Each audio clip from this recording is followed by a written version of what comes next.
Brett Weinstein has told Tucker that an alarming number of people may have died as a result of the... Meanwhile, Albert Bourla's made a $43 billion bet that turbo cancers are gonna be on the rise. A cynical person might seek to make a connection between these two alarming facts about... But I'd never do that.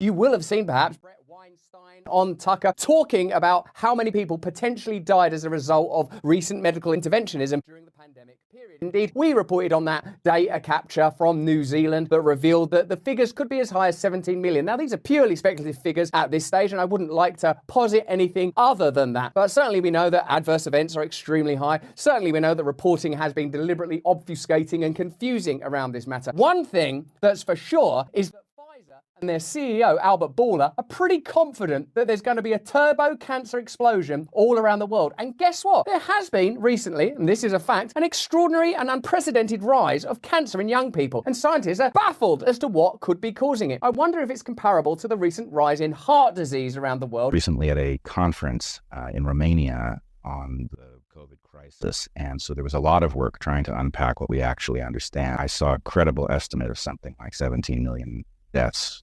globally from this technology. So 17 million deaths from...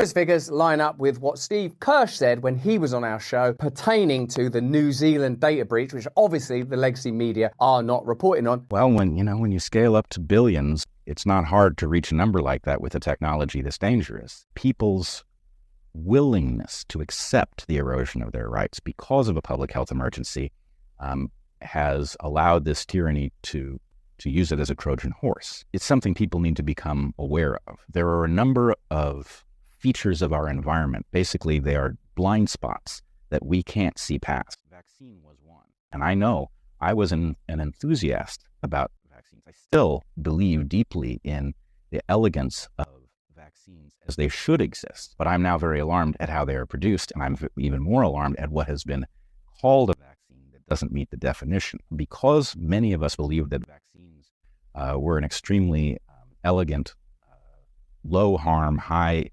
efficacy method of preventing disease, when they called this mRNA technology a vaccine, many of us gave it more credibility than we should have. When you see legacy media reporting on figures like Brett Weinstein and indeed the perspectives of people like Brett, it's always astonishing to actually see them and how diffident and considered and scientific and gentle they are. Because of course in legacy media, they're talked about as like hysterical, hyperbolic. What this type of media has revealed to us is there are a variety of perspectives that have to be condemned as hysterical because otherwise they seem completely reasonable. What he's saying there is that he has all manner of respect for vaccine technology, but what happened in the last couple of years was an intervention that used the word vaccine as a kind of veil to mask what they actually were. And all of you guys, let me know in the chat and the comments, commonly use phrases like experimental technology and stuff like that. And clearly that's a pretty valid perspective. Stop it there and welcome to Mika Reaction Reviews. We're reacting to things on the internet, same day, same shirt, different video. And today we're reacting to Brett Weinstein, we're reacting to Russell Brand, we're reacting to Brett Weinstein and Tucker Carlson, who's interviewing Brett Weinstein about the pandemic shot. I don't know if we're still allowed, what we're allowed to say still on YouTube. And speaking of YouTube, this is all speculation. I am not saying any of this. I am not saying any of this is true. I am not a doctor. I am not a scientist. Please consult actual doctors and scientists about whatever they're talking about. I'm just reacting to it. I'm just a stupid YouTuber. Please listen to not a word that comes out of my mouth. This is just for entertainment purposes only. Okay, now that's out of the way. Let's see if this video stays on the platform and I stay on this platform after this goes public. Anywho, if it's true that many deaths was caused by this shot, that is incredible. If this is true, I really hope for the day that this will go down in history as the greatest crime against humanity, and hopefully someday somebody pays a price for it. I mean, probably won't, but hopefully, at least maybe once they're dead, it can go in history books for the children in the future to see what has happened to us as people. That this, a lot of people have said, I've heard other people smarter than me and in this field who have said that this shot was not really the classic definition of what we know how the media is, though. They like to change definition of things to fit their narrative. And Russell Brand is right about the whole like media spin on people like Brett Weinstein as being radical and crazy and unreasonable, because the people who won't listen to him, they would just hear that and go, well, there's no point of listening to him, he's crazy, right? Where you can tell he's trying to carefully use his words, kind of like a Dr. Jordan Peterson, being mindful of what he says and stuff like that. It doesn't feel like he's trying to fearmonger. It just feels like he wants the truth to go out there so people can be aware of what's happening or what's happened.